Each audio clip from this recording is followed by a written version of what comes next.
Más intervenciones, que no son necesariamente convertirlo en un consultorio abogado. Ha habido otras 4 intervenciones en la mesa que han planteado muchas otras cuestiones. Lo que pasa es que yo sí añadiría algo, y es que en este terreno, en el terreno de lo que es la crítica, pues al menos, no sé, supongo que ahora también, pero durante mucho tiempo había una circunstancia muy específica, y es que había gente dispuesta no a cobrar por hacer críticas, sino a pagar para que publicasen sus críticas. Es decir, yo me acuerdo ya en la época en dirigido por cómo llegaban ofertas para escribir y sin duda dispuestos a escribir sin cobrar nada. Puede que haya una cierta componente entre narcisista, exhibicionista en este terreno que a lo mejor también habría que tener en cuenta, porque al final eso acaba perjudicando obviamente al conjunto. De la misma manera que hay otro factor que en ese sentido habría que tener en cuenta, y es aquellos para los que el trabajo crítico es un medio para llegar a otras cosas, por ejemplo, en el campo cinematográfico, algo que también ha sido clásico, es decir, alguien que conozca o que sea reconocido y tenga una notoriedad a partir de su presencia como crítico, pues muchas veces le permite o le ha permitido, y históricamente podríamos comprobar cantidad de ejemplos, le ha permitido dar el salto, pues, por ejemplo, a la dirección cinematográfica, o al menos al guión, o cosas parecidas. Con lo cual, la labor crítica se entiende para estas personas como un trabajo, digamos, puramente funcional para conseguir. Y eso también es otra de las cosas que ha perjudicado a la profesión crítica, ya que estamos hablando en términos de profesión o de desprofesionalización, que era un poco que desde un punto de vista más provocativo planteábamos en esta sesión. Pero bueno, por eso digo que hay diversas cosas que, bueno, todo puede confluir evidentemente, pero que valdría la pena considerar. Sí, aquí hay una palabra. Y luego otra ahí.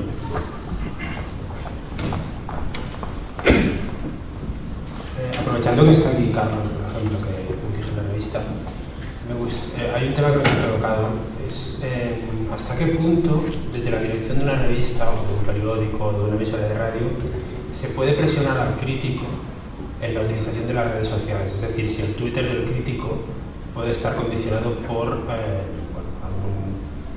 desde la dirección de un medio, por ejemplo. ¿Condicionado en qué sentido?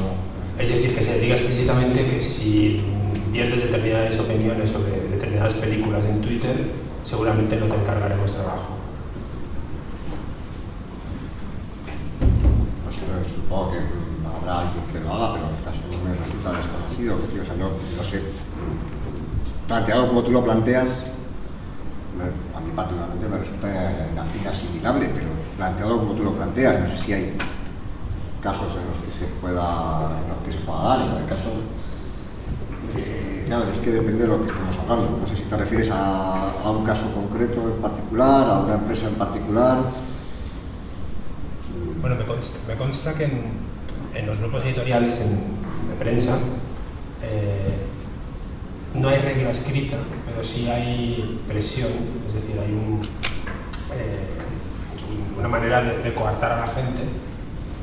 Se les advierte de que se les está siguiendo lo que viertan en Twitter y que su opinión personal no es personal, en el sentido en que representen también a la revista donde escriben. Claro, el tema de las redes sociales y la relación de la crítica con ellas creo que se ha tocado un poco en este tema. Vale, ahora te he entendido.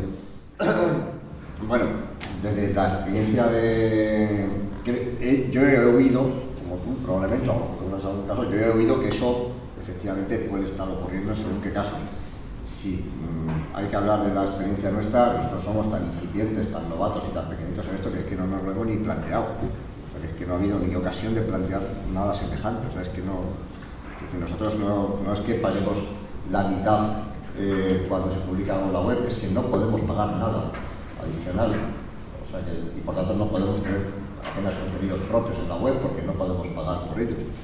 Entonces, luego, la única experiencia que hemos tenido ha sido en el Festival de Cannes, donde efectivamente la mayor parte, bueno, todos los que estábamos allí, estuvimos escribiendo los textitos para la web, que no nos han pagado, que no había posibilidad de pagar y que ya se sabía que no nos iban a pagar. Y no ha habido más posibilidad porque no tenemos dinero para la creación de contenidos propios en la web, ¿no? Entonces, es una experiencia que no nos hemos ni planteado siquiera. O sea, los críticos de Caimán escriben en su Twitter o en su Facebook lo que quieren y no tenemos nada que decir al respecto, ¿no? Es su Twitter y su Facebook. No sé, yo no, confieso que no me he planteado el problema, o sea, que no, es decir, en lo que a Caimán respecta, salvo que hablen en nombre de Caimán o que impliquen a Caimán, pero no se ha producido ese caso, no se han dado casos así, ¿no? Sí. Digo, lo que usted planteaba se ha producido en dos grupos editoriales. Uno fue El País, después de hacer recientemente el expediente de regulación que sacó a 149 personas, creo, y la gente ya estaba tan quebrada que los enviaron a freír espárragos con el tema del Twitter, porque consideraba la empresa que los Twitter eran corporativos.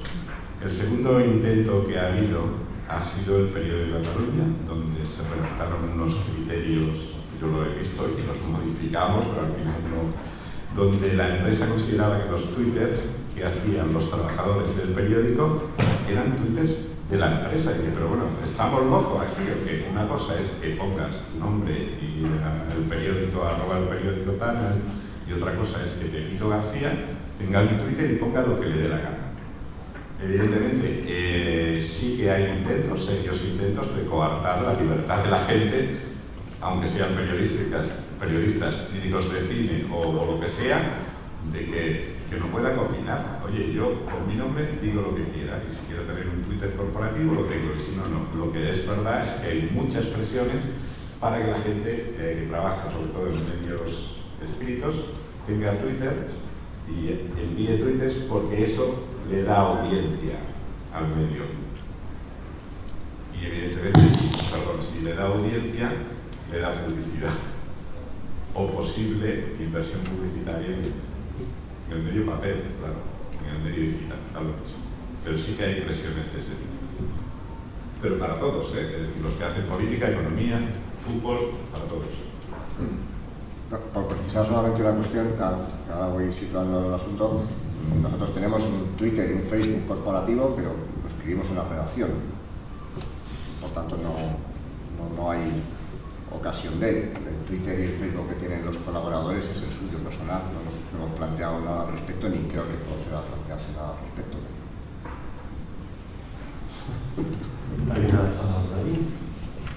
Hola, bona tarda.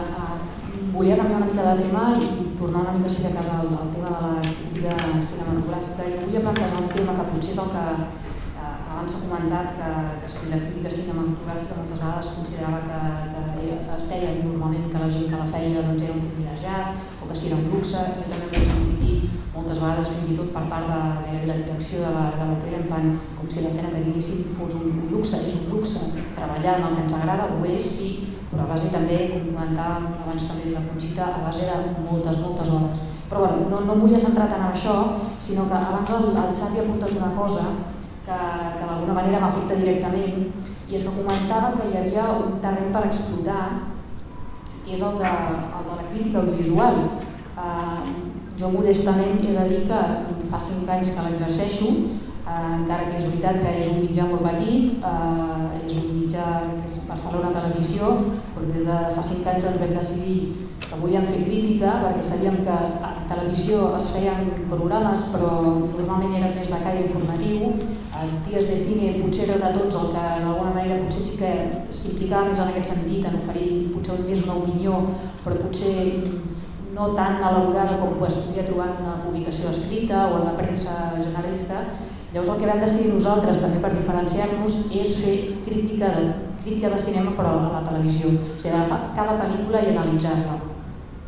D'alguna manera volia reivindicar, perquè és veritat que som un mitjà molt petit, és una televisió petitona, ho fem doncs, en català, llavors doncs, l'àmbit és molt petit, però que sí que és veritat que existeix, que s'està fent, no estic dient que més bé o més malament que els altres mitjans, però que es fa, que és difícil, que encara hi ha molta gent doncs, que malauradament, i em sap greu perquè dins de la mateixa professió tampoc ho sap i això encara dol més, però cada vegada entre nosaltres potser també hauríem d'intentar que hi hagués com més unió o més,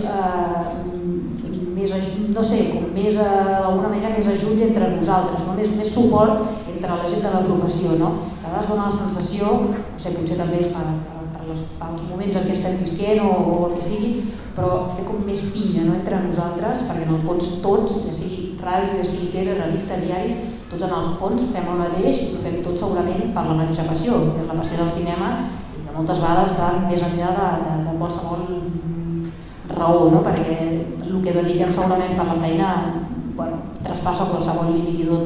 Amb això també em refereixo que soc autònoma, o sigui que en aquest sentit soc una de les desgraciades que ha de patir totes les condicions que suposa el fet aquest, a més autònoma una mica amagada, perquè jo treballo per una empresa en la que en teoria he hagut de ser autònoma, o sigui, no estic ni en plantilla, però com hi dedico tantes hores se'm fa molt difícil poder compaginar això amb altres feines que també em puguin donar, perquè tampoc on estic cobrant tampoc molt, em sorgeix alguna possibilitat, com ara també col·laboro amb un altre mitjà, que és una web, però tampoc m'estan pagant.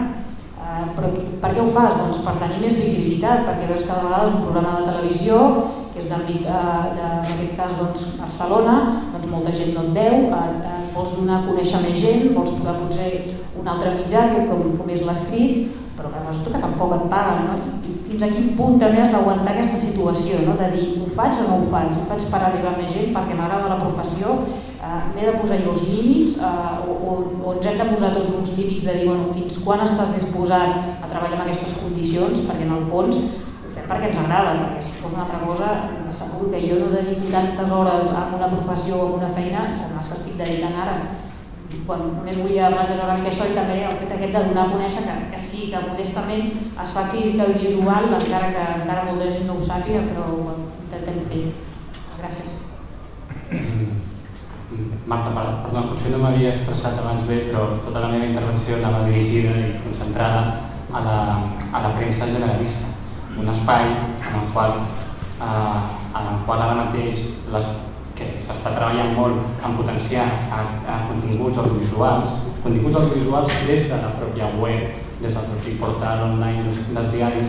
Un dels que encara està per explotar, en la meva opinió, és la crítica audiovisual com la que fas tu al teu programa, com la que fan dies de cine, o sigui, amb altres formats, i era això que em referia, simplement. No estava dient que no estigui explotat com a format, com a gènere, com a realitat de la crítica, un format absolutament vàlid i acceptat, sinó que dins de l'àmbit en el qual jo he tancat una mica, he seguit la meva ponència, simplement volia dir que trobo que és un espai que encara té un recorregut per créixer i que es pot explotar i que encara en el context diaris no s'ha explotat. Potser precisament perquè tota aquesta aposta audiovisual encara està una mica en període inicial.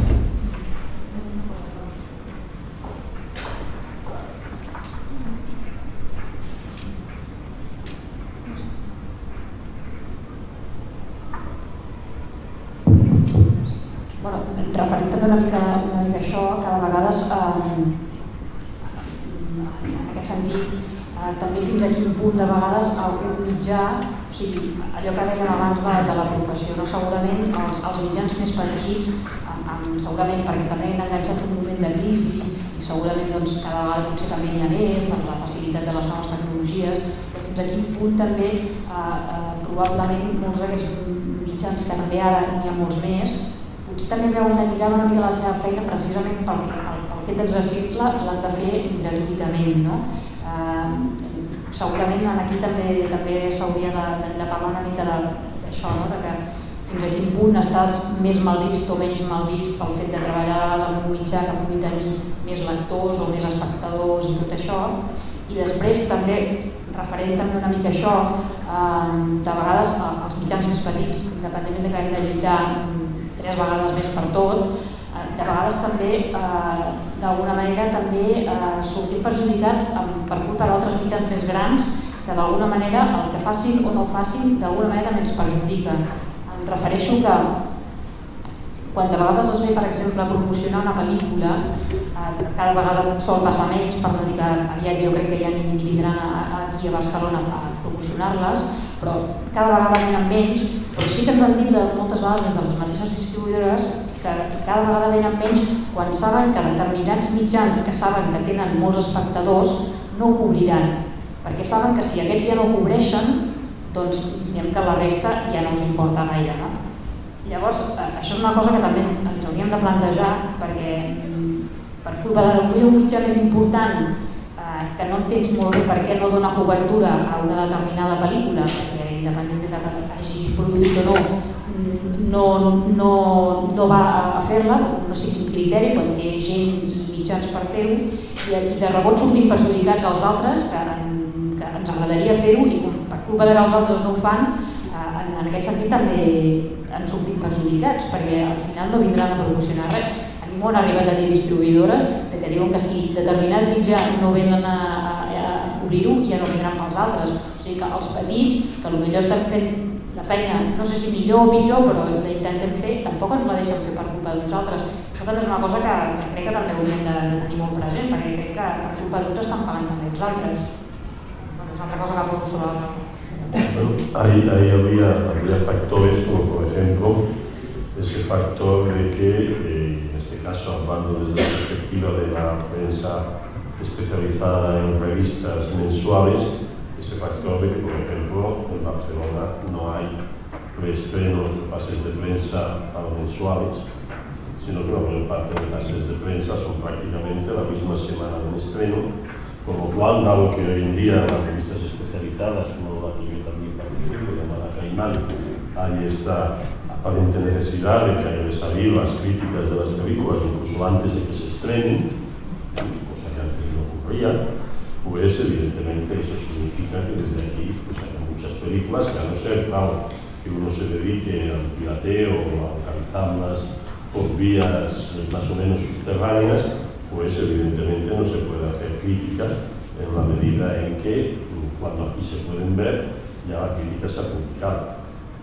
Y eso es algo que está pasando continuamente, en fin, eso en el caso de las revistas mensuales fundamentalmente es algo evidente, pero desde el punto de vista de lo que tú planteas ya de una prensa más generalista, pues también es evidente que buena parte de la prensa importante de Barcelona cubre los acontecimientos cinematográficos cuando transcurren en Madrid, o las visitas que puede haber de promoción cuando visitan Madrid a través de sus corresponsales, etcétera, etcétera, de tal manera que ya para qué van a venir a Barcelona, obviamente.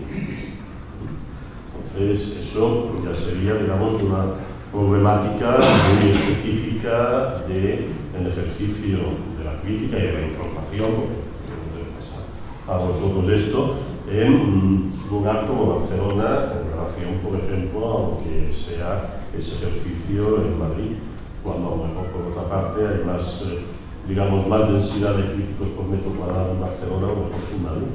Eso también es una paradoja, o al menos ahora ya está tal vez empezando a cambiar, pero recuerdo que cuando empezó Calles España o tal, era un problema que se daba, que en Madrid apenas había gente para escribir sobre el cine.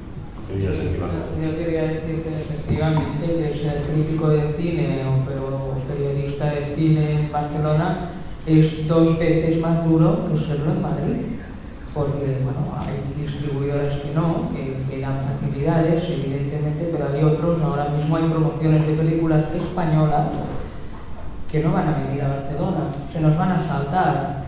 Entonces, bueno, ¿de quién depende esto? ¿Qué podemos hacer? De alguna manera también un poco lo que decía Marta, organizarse un poco más, reunirse un poco más, protestar de vez en cuando también. Y yo tenía una duda de lo que estamos hablando. Bueno, quería decir rápidamente que me da mucha pena que gente de letras tengamos que estar tan pendientes de los números como los críticos cinematográficos. Esto me da mucha pena. Y quería saber si, bueno, aprovechando que está Carlos, que alterna mucho, con gente internacional, por ejemplo, Carlos Rosilla, Nuria Vidal. ¿Esto pasa en otros países o va unido aquí a esa caída libre de la crítica cinematográfica? ¿Va unida también a la caída de la cultura en nuestro país? ¿Es una cosa de aquí o pasa en otros países o no pasa tanto? ¿Qué pensáis o qué opináis? Porque yo lo desconozco, por eso lo pregunto. No, muy brevemente, ¿no? Yo lo desconozco también. Yo creo que en España la cosa siempre es peor que en casi cualquier otra parte, por razones evidentes, aunque si estamos hablando de la crisis de la crítica, esto se viene arrastrando en todos los países desde hace mucho tiempo, desde hace muchos años ya.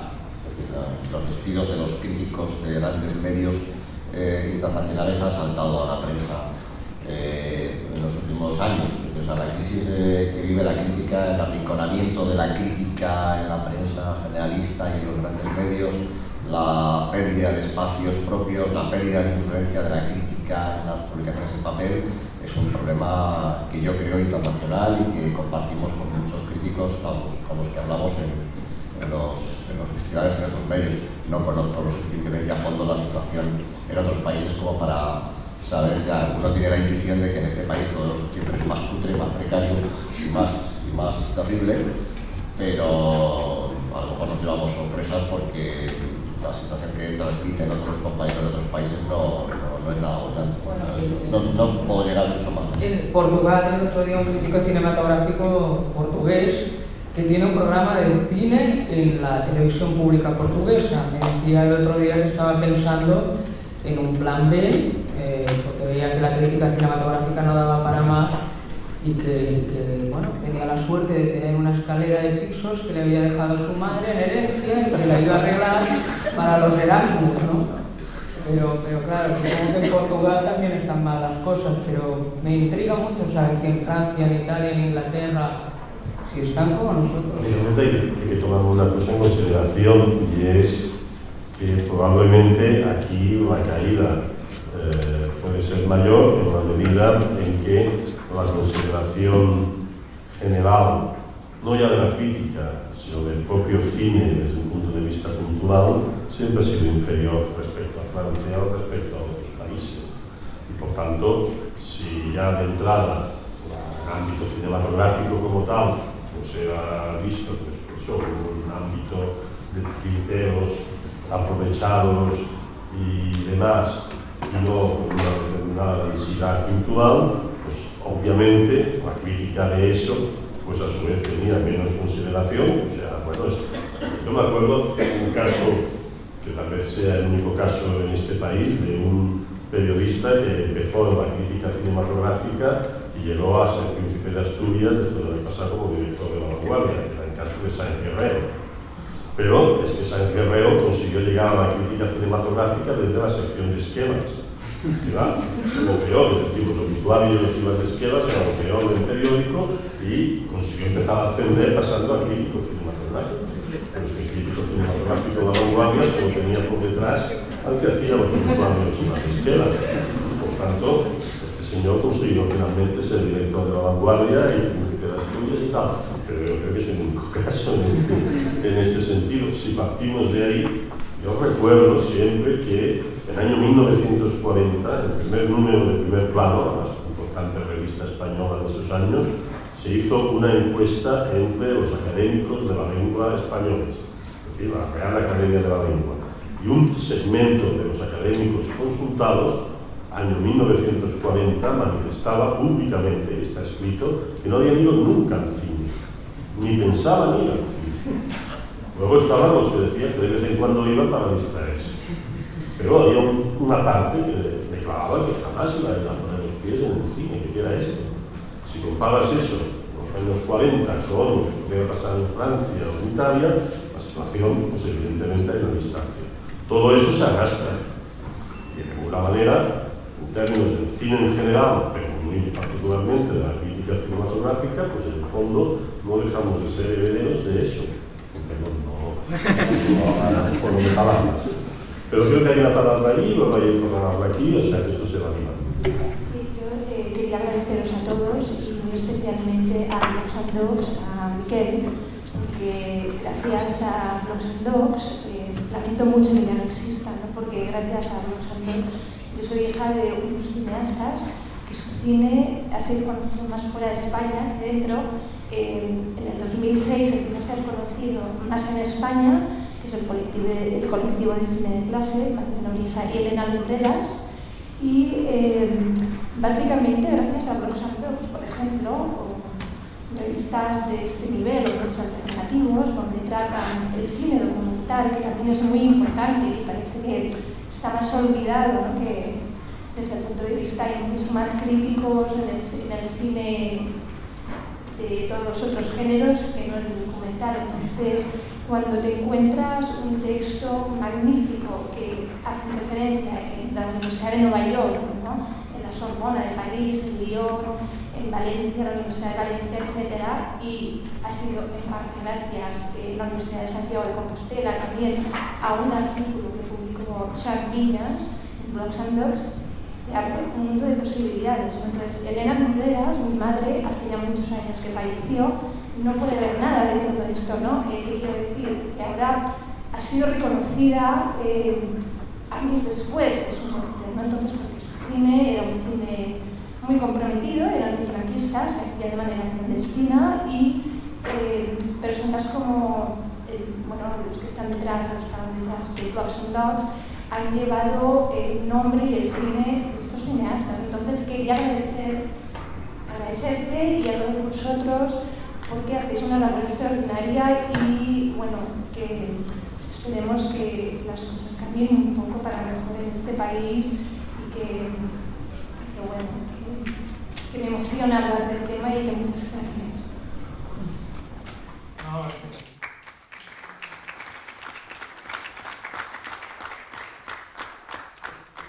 Muchas gracias. Es menos mágico y más normal de lo que piensas. Pero son cosas que han pasado con frecuencia en Blogs and Dogs. Pero es algo que se da mucho con la era digital. Esto en 1999 yo creo que no podía pasar, por muchos motivos. Porque Sean, por ejemplo, yo no lo conocía, lo conocimos a través de un amigo y nos pasó los links por internet, estas cosas, ¿no? Uno se pone en contacto con el otro y todo va mucho más rápido que antes, la película circula, le das una visibilidad que hace 10 años no podía dársela, y la lee quien tiene que leerla, llega a sitios inesperados, es como la botella en el mar con un mensaje, ¿no? Y también ha habido una tendencia en el cine español en estos últimos años a empezar a mirar hacia atrás, sobre todo realizadores jóvenes. Casualmente Andrés Duque hizo una peli sobre Iván Zulueta, no sé, hay un montón. Villa Mediana ha hecho referencias, no me entra en la cabeza, pero hay 5 o 6. Oscar Levía hizo una peli sobre Man Ray. Pero es menos mágico. Entiendo que a ti te afecte y te emocione, pero nosotros es algo frecuente. Ya han pasado estas cosas, que llega uno por aquí, rebota y se va a Argentina, o se hace una retrospectiva. E incluso son cosas que mi mérito como editor es relativo. Mi mérito solo fue aprobarlo, porque cuando este chico, no me acuerdo exactamente cómo fue, pero quizá me encontré a Chan, me lo propuso en un festival, pero cuando él me estaba explicando de qué iba, yo no sabía nada. ¿Sabes? Yo no sabía de qué coño me estaba hablando, pero fue la capacidad mía de decir, bueno, este tío lo conozco, puede ser interesante, déjame ojear un poco y de darle la libertad para que lo haga. O sea, en ese sentido, no es tanto un mérito nuestro de crítica, sino de saber ser abiertos y sí tener un corte. Porque tampoco te puedes, si empiezas a aceptarlo todo, al final es un desastre porque hay gente que no tiene dinero. En este caso, Chan. Y también hemos colaborado mucho con gallegos porque hay un ámbito cinematográfico ahí de hace años muy bollante. Pero bueno, gracias. Creo que hay una palabra aquí. Yo no puedo hablar de otras sociedades, de otros países, porque no los conozco. Hablo del mío. Yo creo que en España hay dos cosas en este país en la que todo el mundo se cree experto, que es en el cine y en el fútbol. Todo el mundo se cree que él dirigiría mejor a su equipo que el entrenador de turno, y todo el mundo cree que su opinión sobre una película determinada es igual de válida que la de una persona que es profesional de la crítica. Yo recuerdo, hace unos años me dieron un premio de crítica de cine, y cuando mi novia fue a explicárselo a sus compañeros de trabajo, su jefa le dijo que los críticos de cine eran unos parásitos, porque se ganaban la vida opinando del trabajo real que había hecho otra persona, ¿no? Entonces, volviendo a lo del fútbol, Volviendo al fútbol, hace unos años, pues para ese aficionado que tenía el sueño de entrenar a su equipo, nacieron unos videojuegos de gestión deportiva en los cuales ya tenías esa sensación virtual, ¿no? De que tú podías hacer la alineación que querías, tú podías hacer los fichajes y poco a poco te sentías un poco realizado en ese sueño, ¿no? Y creo que dejando de un lado de que en Internet hay páginas y blogs y webs extraordinarias, y lo digo en serio, y mucho mejores que algunas revistas que hace muchos años que se publican o medios más oficiales, sí que creo que lugares como Film Affinity, por ejemplo, en el que el usuario tiene la opción de escribir tu crítica y tiene la sensación virtual de yo soy crítico porque mi crítica esté muy bien fundamentada o esté muy mal escrita, está publicada igual que la de otro crítico, es un poco como este videojuego de fútbol, ¿no? Crea esta sensación. Tampoco me parece casual que uno de los críticos de España más leídos y más conocidos tenga este perfil un poco de espectador, de perfil bajo y cabreado constantemente. Es un poco lo que funciona en las redes sociales, ¿no? En las redes sociales, en Twitter, hay un perfil de tuitero que se llama Hater, que es el que se encarga de expresar su odio hacia todo lo que le rodea. Pues el señor Vigalondo, por ejemplo, tiene un montón de haters a su alrededor, se ponen en contacto con él solo para decirle lo poco que les gusta. Con todo esto, ¿qué quiero decir? Pues que creo que los medios de comunicación poco a poco van a tender más a menospreciar el trabajo del crítico, porque la propia sociedad creo que lo menosprecia. Creo que el crítico de cine es una figura... Nadie se atrevería a opinar sobre la situación en Kiev o en Ucrania ligera, en cambio sobre una película todo el mundo se cree con tanto derecho a opinar. Ojo, todo el mundo tiene el mismo derecho a opinar, pero igual tu opinión no tiene detrás tanto bagaje como la de alguien que se dedica profesionalmente o se ha formado para ello. Sin embargo, creo que la tendencia va a ser esta, va a ser que pues ¿para qué voy a contratar a un crítico de cine que me va a cobrar cuando este chico se ha abierto un blog, que lo siguen tantas personas y no me va a cobrar, y él por salir publicado en mi diario va a ser el más feliz del mundo? Y creo que ese es el peligro. Creo que propuestas como Blogs and Dogs, que es extraordinaria, o revistas o medios online de este tipo, de un perfil tan alto, nunca van a conseguir tantas visitas como el blog de Gatitos y Tetas. Es así de triste, pero existe, la web de Gatitos y Tetas, que son fotos de gatitos y pechos femeninos. Debe tener muchísimas visitas, seguro que muchas más que un blog como el de Miquel sobre esto. ¿Hay una palabra todavía? Yo creo que yo no soy crítico cinematográfico, soy periodista, vengo de la musical y podría aplicar el mismo criterio. En España todo el mundo se cree que habla de fútbol y todo el mundo de música. Quizá de música más fácil porque simplemente darle al play y es una opinión mucho más sencilla. En cualquier caso sí que pienso que todo el mundo puede opinar y todo el mundo el valor de la opinión es el mismo. Si algo se ha demostrado es que el escritor que hace 4 o 5 años estaba hablando de que era una figura intocable, no es cierto. El escritor es todo el mundo. Y esa es la gran diferencia. Entonces, el chiringuito se ha caído. O sea, la verticalidad informativa ya no es la misma. Entonces, hay que adaptar esos contenidos. Hay que adaptar también la actitud del crítico cultural. Lo siento porque evidentemente no estoy a favor de muchas cosas de las que estamos aquí. En este caso, a mí me he ganado la vida escribiendo, no la voy a volver a hacer jamás porque siempre me ha cambiado el asunto. Entonces, yo creo que hay que plantearse esta precariedad que ahora es muy acusada, sí, es que dentro de 5 años será mucho más. Esto va a cambiar, nos guste o no va a cambiar. Entonces, bueno, pues hay que adaptarla a nuestra nueva realidad. Mira, el director de una revista cultural me decía hace unos meses, no hemos conseguido que las nuevas generaciones se enganchen a la información de esta revista. Y eso es así. Las revistas culturales, da igual que sean online, que sean en papel, es lo mismo. Dentro de unos años solo hablaremos de las online y el papel pues será como alguna extravagancia del pasado que realmente creo que me gasto más dinero en mi vida en revistas que en otra cosa. Por tanto, pero igualmente pienso de esta manera. Pienso que hay que saber adaptarse a la nueva audiencia, que es distinta, que tiene otro tipo de prioridades y se acabó. ¿Por qué hay una precariedad tan grande en el mundo del periodismo? No me voy a alargar por este tema porque tengo muchísimas ideas, simplemente porque las he sufrido. Porque no generan dinero los medios de comunicación, Sí, claro, no, generan dinero. ¿Y por qué generaban dinero en el pasado? Porque se falseaban los datos de audiencia. Y es así, los diarios ganaban dinero, mucho dinero, porque falseaban los datos de audiencia. Ahora no se puede falsear. En Internet no se falsea nada. Tanta audiencia, o sea, está todo monitorizado. Hay una serie de datos concretos que generan tanto dinero. Entonces, pues como no lo generan, pues la gente no pone anuncios. Buscan otro tipo de soportes para anunciarse. Y bueno, yo creo que, no quiero decir más cosas más rolleras, pero es que, sinceramente, pues adaptar la crítica cultural a la nueva situación, o no se va a resolver.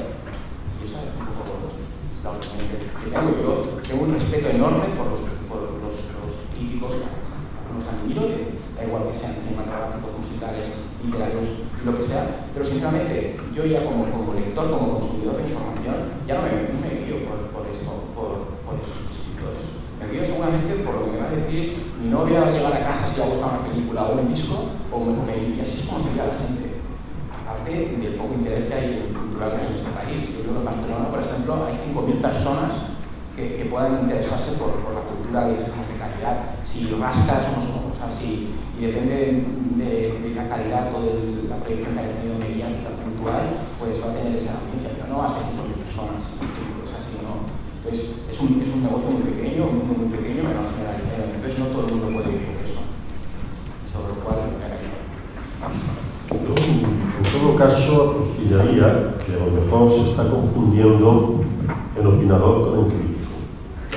Efectivamente, todo el mundo tiene su opinión, pero a mí lo que me interesa es si es capaz de explicar el porqué de esa opinión, el por qué juzga de una manera o de otra.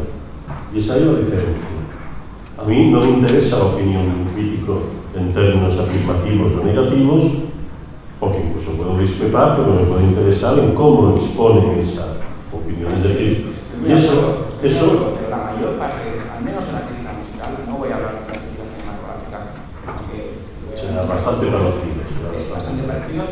Los críticos más respetados que buscan en este país son los sin trascendencia. Dicen esto es bueno y esto es malo, nadie lo explica. Yo, sinceramente, si yo, como soy una persona que me paso el día pegado a este tipo de información, estoy hasta la nariz de leer estas cosas, imagínese a alguien que no tiene nada que ver con esto.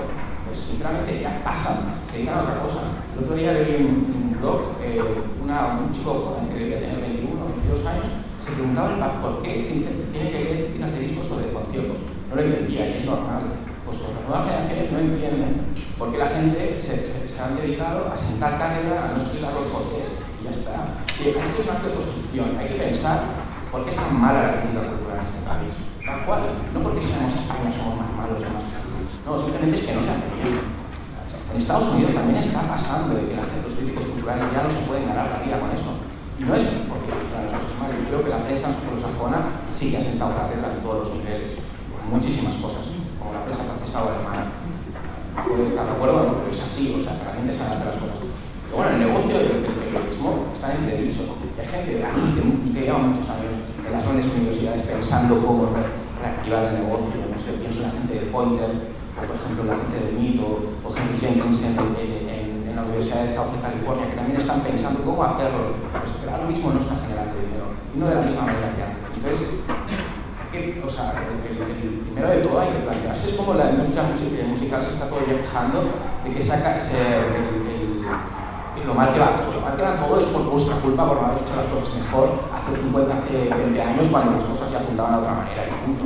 Y no me da ninguna pena la industria musical, por mucho que a mí me hubiera en el alma, además me gusta el mundo y ir a comprar discos ahora.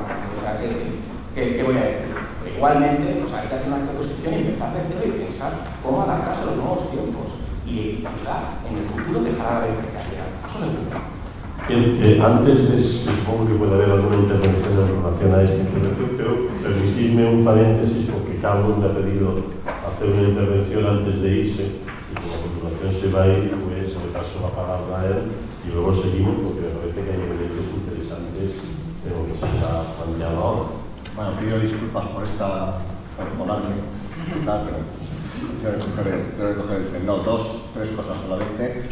Una, decir que, para darle la razón a José Enrique en lo que ha pasado antes, que no, que la cosa no está cambiando, siento dar la nota pesimista con referente a Madrid, decir que venir aquí es estupendo, esta jornada estupenda que habéis montado aquí es imposible en Madrid, es decir, que siempre es una gozada venir aquí y que es estupendo poder discutir estas cosas y que en Madrid estamos muy lejos. Hace 7 años estábamos muy lejos y ahora estamos todavía más lejos de poder hacer algo semejante. Por tanto, para, por un lado, clarificar eso. Por otro lado, es una lástima que yo me tenga que ir ahora porque la polémica que acabo de plantear me encanta. Es decir, yo tengo una visión distinta, quizá un poco gramsciana, en el sentido de aquello de pesimismo de la razón, optimismo de la voluntad, ¿no? Entonces yo podría compartir el diagnóstico pesimista, pero yo creo que hay que seguir dando la batalla. Creo que lo tenemos muy difícil, creo que lo tienen mucho más difícil los compañeros que trabajan en los medios generalistas.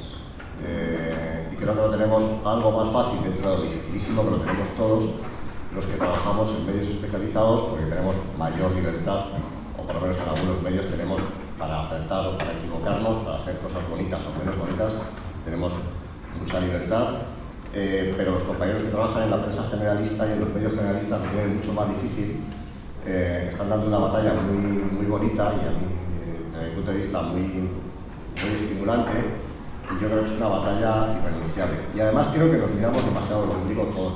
Es decir, yo creo que la influencia real de la crítica cinematográfica es mucho mayor de la que realmente estamos pensando o de la que algunas veces nosotros mismos nos quejamos. Yo el primero, que no me excluyo en este aspecto. Es decir, tendemos a pensar que la crítica cinematográfica a veces es solamente publicar lo que opinamos de una película que se estrena el viernes, ¿no? Y el conjunto de la actividad de los críticos cinematográficos en el mundo entero va mucho más allá de todo eso. Es decir, críticos cinematográficos están programando la mayor parte de los festivales del mundo. Críticos cinematográficos están programando los centros culturales que tienen programación cinematográfica. Críticos cinematográficos están programando actividades en los museos. En esos festivales, programados por críticos cinematográficos y con criterios de crítica cinematográfica, se hace una lectura de la producción del momento, que es la que está ayudando a configurar el cine del presente en muchísimos aspectos. La lectura que hace Cannes, que es la suya, la que hace Locarno, la que hace Rotterdam, la que hace Pésaro, la que hace Berlín, la que hace cada festival en su terreno. La programación de esos festivales está configurando el cine que se hace en este momento. Muchos de esos festivales, programados por críticos cinematográficos, están influenciados a su vez por corrientes críticas que se expresan en distintas plataformas críticas, léase en papel, léase en internet, por vías a veces subterráneas, a veces visibles, a veces menos visibles. La programación de esos festivales está condicionando en buena medida el cine que se hace, o está condicionando en una parte un determinado cine de autor que se hace, nos guste o no nos guste, sea cine de autor de pose o sea cine de autor sincero. La programación y las actividades de esos festivales están ayudando a poner en marcha algunos proyectos de financiación y de producción de los cineastas más interesantes y de muchos de los cineastas y de las corrientes cinematográficas más vivas de la actualidad. Eso también es un trabajo de la crítica cinematográfica. La crítica cinematográfica no se acaba, tal y como yo la entiendo, o tal y como yo humildemente la entiendo, en decir lo que pensamos de una película.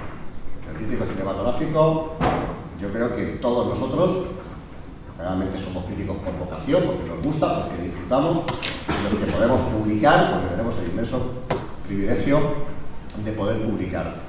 Y sentimos un compromiso sincero en la defensa de lo que nos gusta. ¿Ahora lo tenemos más difícil que antes? Sí.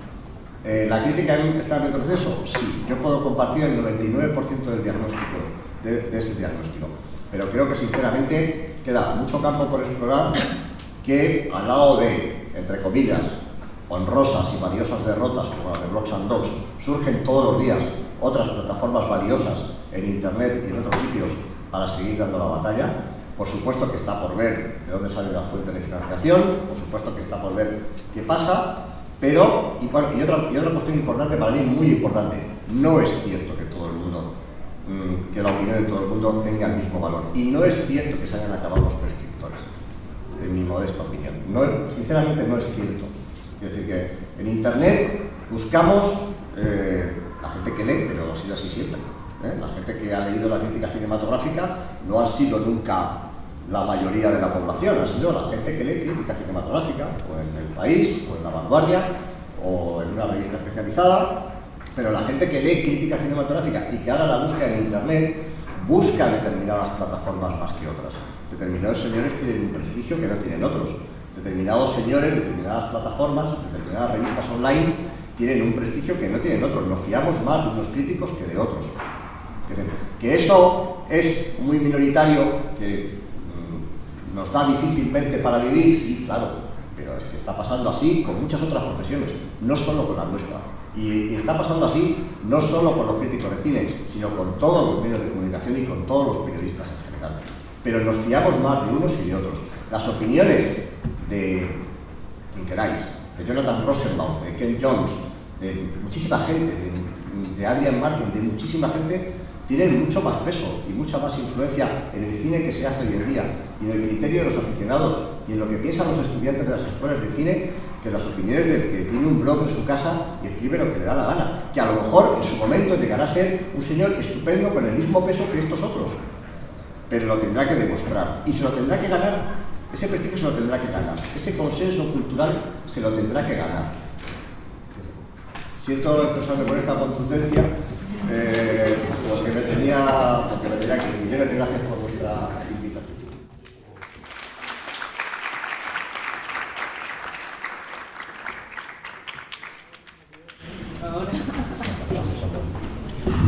Bien, no sé si hay alguna palabra pedida, sí. Bueno, sí.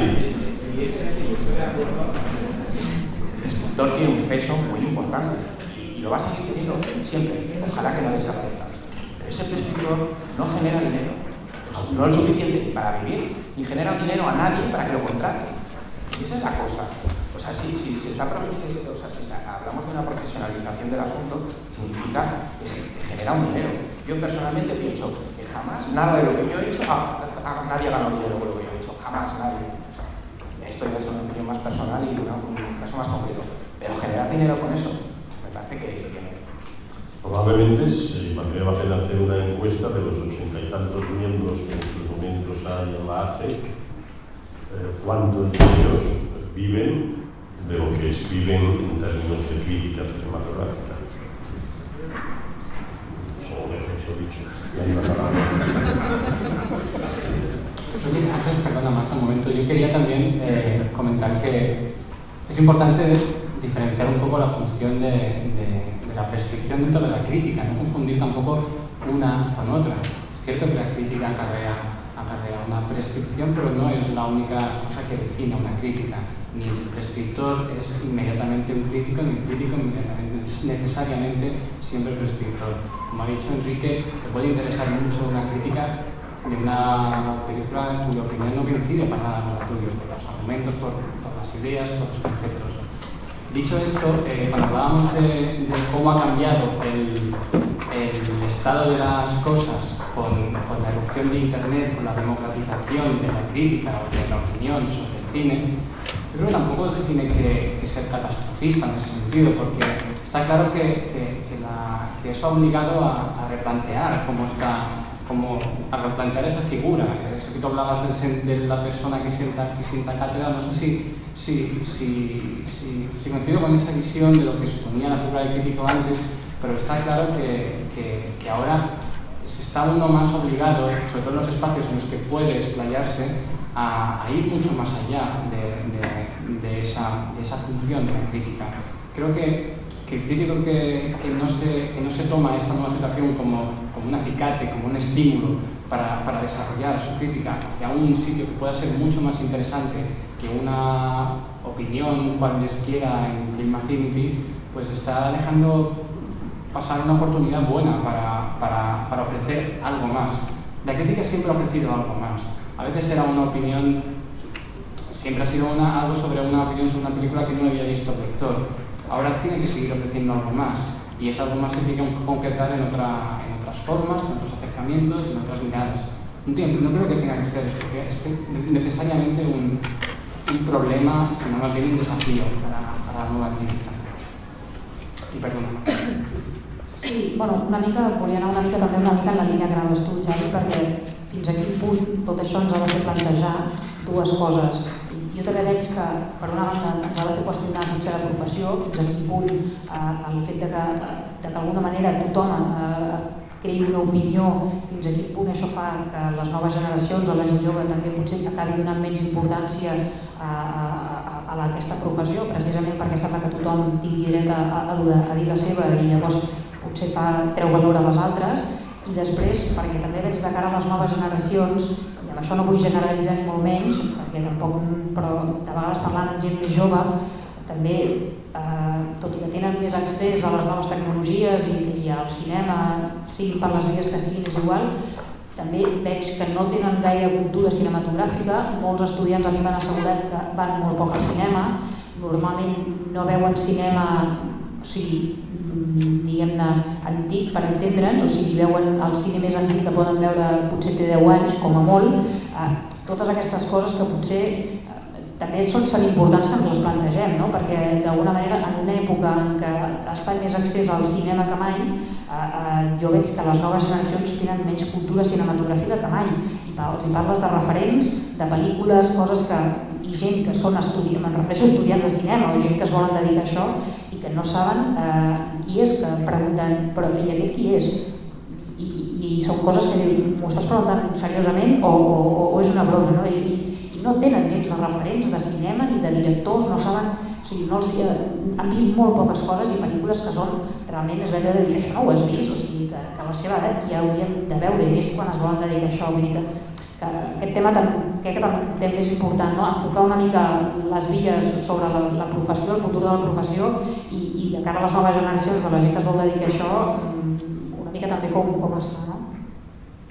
Y podría decir que la semana pasada sobre unos 70 o 80 alumnos de segundo de SCAC, algo así como 8 manifestaron haber visto los 400 golpes, que no me parece ser una de las películas más esotéricas de la historia del cine. Es decir, esta mañana me ha dicho que todo estaba al alcance de un clic. Y efectivamente todo está al alcance de un clic, pero eso no quiere decir que mucha gente no apriete el mismo clic y en cambio haya muchos otros clics que no los apriete casi nadie. Y entonces, ¿por qué? Porque en definitiva hay algo que a lo mejor se está olvidando, y es que la cultura también requiere un esfuerzo. Y en esto, esta mañana que hablaba yo de la debilitación de las palabras, pero también en ese sentido, a pesar al final va a tener razón Mático como el pensamiento de él, pues en el fondo la facilidad extrema muchas veces que quita ese esfuerzo y que quita eso que ha acompañado probablemente a la tradición cultural, pues nos está haciendo crear un espejismo. El que todo esté al alcance de la mano no significa que realmente todo se conozca o haya los criterios para moverse por ese territorio, por esa selva tan amplia y tan llena de cosas que a lo mejor, en el fondo, yo creo que sí que hay prescriptores, lamentablemente. Y prescriptores que a lo mejor tienen, eso sí, una finalidad que no es tanto una finalidad cultural como una finalidad económica. Y efectivamente, por tanto, en ese sentido, ese inmenso arsenal de posibilidades que los nuevos medios permiten, que efectivamente permiten y están ahí, pues a lo mejor tienen un efecto contradictorio en cuanto a lo que sería realmente establecer unas bases culturales de una mínima solidez. No sé, lo digo así, pero yo no tendría que decir estas cosas porque soy el moderador. Entonces solo tengo que moderar sus intervenciones. Así que, ¿cuál es la siguiente? Me gustaría apuntar una cosa de lo que ha dicho Enrique. Yo creo que pertenezco más o menos a la última generación que tuvo que luchar y que tuvo que lidiar con las dificultades de acceso a las películas para forjar un poco su cinefilia. Tuvo que perseguir sus pases en filmotecas, en sesiones de madrugada, en televisión, tuvo que recorrerse todos los videoclubs. Digamos que pocos años después apareció una nueva cinefilia prácticamente solo 7 o 8 años de diferencia, que tenía todo eso, ya de camino ya recorrido, lo tenía hecho, y la semigeneración contemplábamos con mucha envidia. Y al mismo tiempo con cierta esperanza de que todo eso iba a suponer un cambio de paradigma. A mí me entristece cuando hace un rato Carlos o cualquier de mis compañeros que trabajan, que compaginan su trabajo como críticos con otros de profesor, me comentan lo poco formados y esa falta de conocimiento, sobre todo de contacto con las películas de los estudiantes de cine, porque se me ocurre que ahora que lo tienen tan fácil, ¿cómo es posible que no hagan todo lo que nosotros deseábamos? Y supongo que me por lo que dice Enrique, de la dificultad, del esfuerzo. Al final, quien se esfuerza a llegar a enriquecer un poco su relación con el arte, con el cine, lo que sea, es que realmente tiene interés. Por más que sea más fácil, por más que esté a un clic de distancia, supongo que si no hay interés, no hay contacto. Ya está, eso. Hay una intervención. Hola, professors. A mi també em va passar això a la classe de segon amb el senyor José Enrique Monterde, que evidentment érem 4, 6 els que havíem vist els 408 cops i les golpes. Respecte a això de que els estudiants de cinema no són l'única, crec que sí. I pot ser que no tinguem molt temps, no? Jo era de les que me'n passava 2 pel·lícules per dia i anava a dormir a les altes hores de la nit i arribava a classe com arribava i que hi havia, no? Però respecte a això, els alumnes, jo crec que sí que tenim més fàcil, no? El jovent tenim més fàcil aquest accés, aquest clic. Sí que és veritat que aquest clic potser no és de l'ordinador, sinó que és de la càmera, no? Que s'estan generant un munt d'imatges.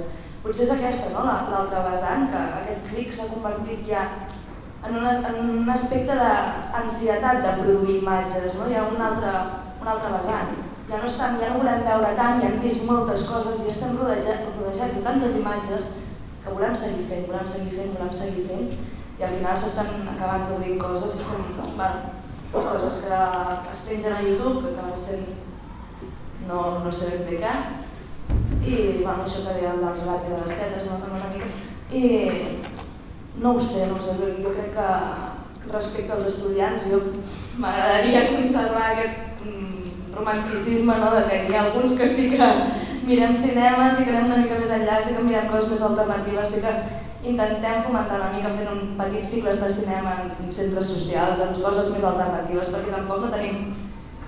Els ajuntaments no ens cedeixen espais, no es deixa, no hi ha participació per part de cultura, per part de Generalitat, que es promogui un espai per l'estudiant de cinema. No hi ha aquest espai, no hi és.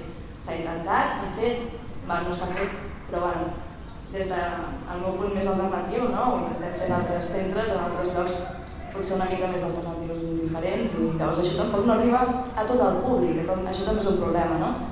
Però no ho sé, havia més prestat ja no sé dir nova, però que sí, que els estudiants seguim allà una miqueta, ja està.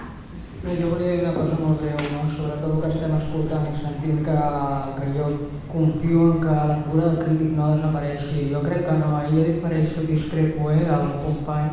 Jo crec que no, que potser és un nou crític, que potser el que s'escombrarà serà el crític prepotent, el que es creu Déu, que es creu que en sap més que els altres. Jo crec que aquest crític segurament que sí que pot passar la història, però el crític que és com una mena de mitja de capçalera, que pots anar-hi a llegir-lo, a escoltar-lo, a veure'l amb aquella mateixa confiança que tu has al mitjà de capçalera, jo crec que aquest crític no té per què desaparèixer, que pot conviure perfectament amb les noves tecnologies, amb aquesta situació que d'alguna forma el que sí fa és que ens posem una mica les piles també, i que fem una mica d'autocrítica, ja que som crítics i jugant amb la paraula, fem una mica d'autocrítica, millorem tot el que puguem, actualitzem-nos, adaptem-nos, posem-nos al dia i penso que tota la situació aquesta que ha complicat moltes coses, però per altra banda també ha refrescat una mica l'ambient. A mi, per exemple, m'interessa molt tota aquesta gent que s'ha incorporat als blogs, les webs, no em fa por, al contrari, crec que podem aprendre molt d'ells i conviure, però Simplement això, jo penso que la figura del crític no té per què desaparèixer, però ben entesa. Sí, a Núria, que ha empezado, pues, no sé si va a terminar, pero...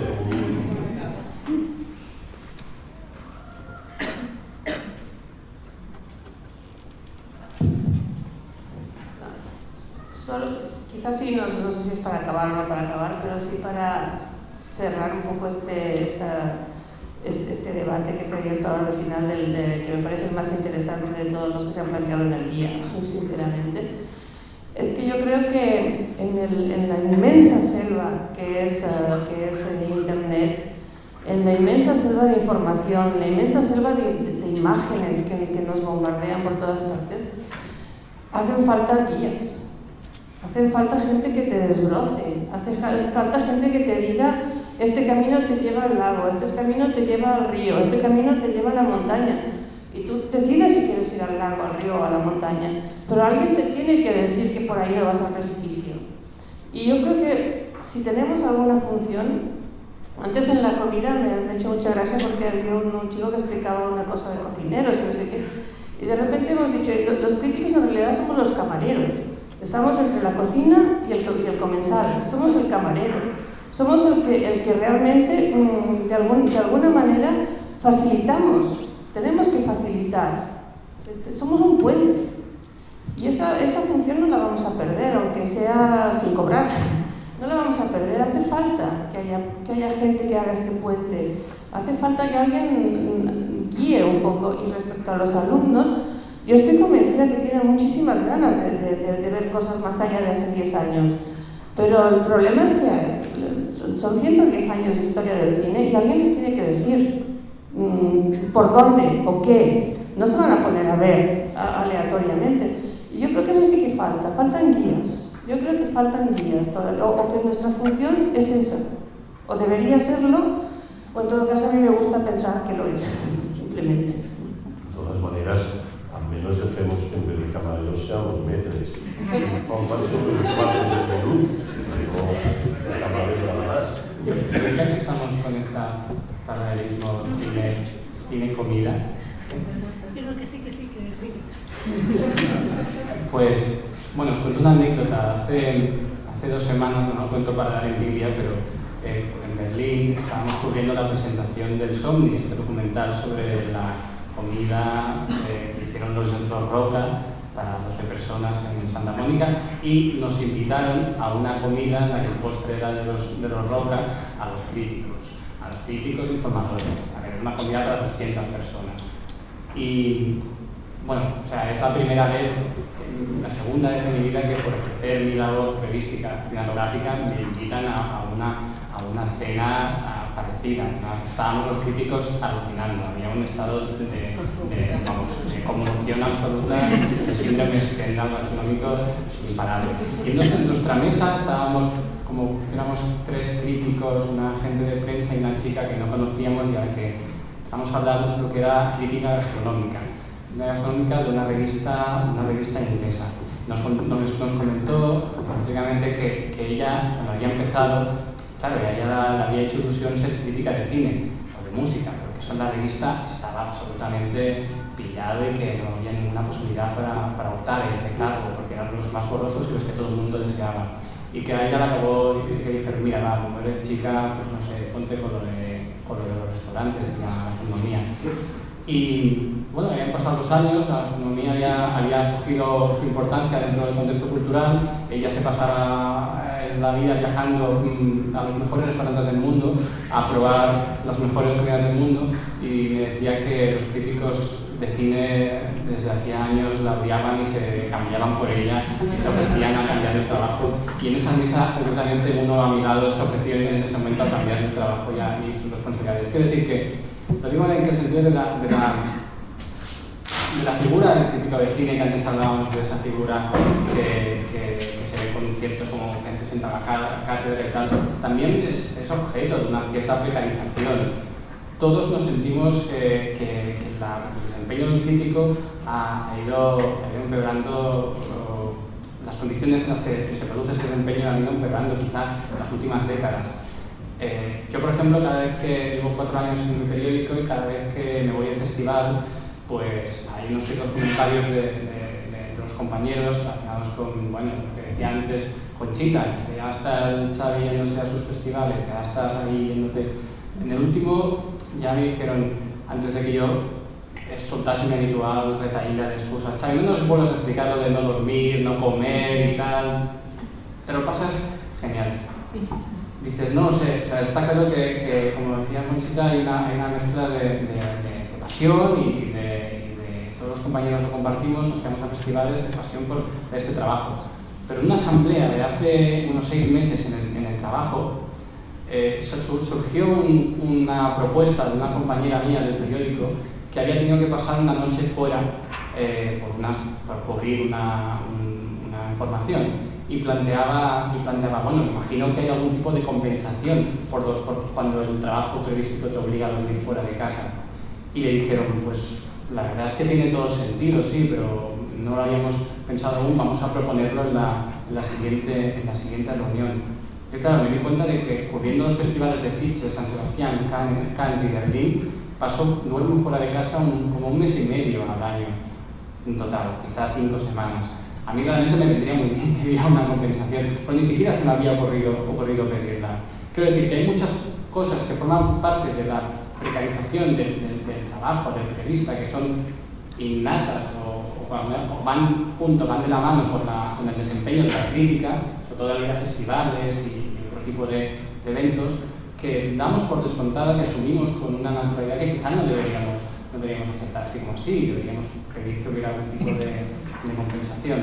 No sé, me he mezclado muchas cosas, pero que creo que es importante recordar que la figura del crítico no está en una atalaya, ni está en una figura protegida ahora mismo, sino que participa de muchas cosas que forman parte también de la precarización de la experiencia laboral en muchas otras áreas. Yo quería añadir algo, si me permites, lo que ha dicho Nuria, que, bueno, perdón, no voy a decir nada nuevo porque lo que voy a hacer es reafirmar su frase, porque nosotros la pensamos muchas veces. Era una de nuestras frases de cabecera de Blogs and Dogs, la del crítico no como un camarero, has dicho otra cosa. Como guía. Sí, como guía, exacto. Porque creo que ya no hay discusión alguna que el caos audiovisual es total, o sea, desde el cine, cómo se expande hacia otras ramas. Entonces, para mí es más necesario que nunca la labor del crítico. Estoy completamente en contra de lo que he dicho él, de que va disminuyendo. Para mí, no sé, se va precarizando, sí, pero es más útil que nunca. Nosotros pensamos como con todo el egocentrismo, pero trabajando mucho la no ficción y algunos campos experimentales que en España no se trabajaban, pensábamos como un bosque tupido y oscuro, y que nosotros teníamos cierta luz, como si tuvieras un fuego, porque habíamos visto cosas y las teníamos muy claras. Vamos a meternos en el bosque, vamos a buscar caminos, a ver si nos sigue alguien, a ver si encontramos una salida. Pero como uno trazar caminos en el cine contemporáneo más alternativo, y eso estoy seguro que se puede transportar si sigues Cannes, la ruta esta de Cannes, Berlín, Venecia y otras cosas. Y con mi experiencia te puedo decir que sí, que esto es muy útil porque la gente está perdidísima. Entonces, cuando la gente encuentra ya sea un blog, una revista escrita, un profesor, un programa de tele, que ese crítico le guía y le guía bien, ese espectador va a seguir ese crítico. Pero también ese espectador lo tiene que contrastar, o sea, se lo tiene que creer, no solo porque lo escuche bien, sino el crítico de tele dice algo, él va al cine, lo comprueba y si casa con lo que él buscaba, lo va a seguir ese camino. Con lo cual yo creo que es más útil que nunca. Pero sí que hay un parámetro que es que lo miramos desde perspectivas distintas y creo que hay que ir más al fondo. Él hablaba de economía, dice dinero, y nosotros estamos hablando más de cultura. Entonces estamos en una época que el dinero y la cultura casan muy mal porque estamos en un capitalismo salvaje destructor. Entonces si pensamos la crítica del cine como otras ramas culturales, como cultura tenemos unos problemas que dilucidar, pues si lo pensamos como dinero, otro problema. El periódico que le recorta espacio al crítico, que le presiona porque han comprado una página de publicidad y no le dejan criticar, o le coartan la libertad en el Twitter, o lo que sea, ¿no? Vosotros que nos dejan ir a Cannes porque dicen que hay presupuesto, son problemas distintos, creo. Y no estamos en una época que no casan bien.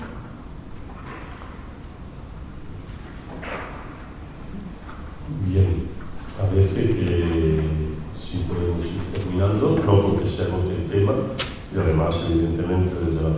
perspectiva de la asociación, este tema es un tema permanente, estos temas son temas permanentes, incluso si pueden salir ideas para ahondar en algunos de los aspectos que se han planteado y que permita, pues a lo mejor, profundizar en algunos de los diversos, ya era eso lo que pretendíamos, hubiese diversas cosas, diversas líneas posibles de debate, de reflexión, etcétera, y en ese sentido, pues sin duda pensamos seguir, bien sea montando encuentros como este, bien sea aprovechando la página web de la asociación, que sabéis que sigue estando abierta a todos los socios, y a los que no son socios, pues a lo mejor también, o sea, quiero decir que nunca, y esto es una de las cosas que planteábamos en la asamblea esta mañana, es muy difícil precisar cuando uno empieza a ser crítico. Es decir, porque ha escrito 3 críticas en una publicación, porque ha sacado un blog, porque ha colaborado en una revista online. ¿Cuándo empieza uno a ser crítico? Pues probablemente hay gente que lleva muchos años escribiendo sobre cine y que todavía no son críticos. Es decir, porque sigue no teniendo ningún interés lo que dicen, ni ninguna capacidad de razonar lo que opinan, etcétera. Y en cambio, pues a lo mejor puede haber gente que el primer día que escribe pues ya tiene interés, pero fundamentalmente porque puede ser capaz de tener interés lo que diga. Y eso evidentemente es lo fundamental.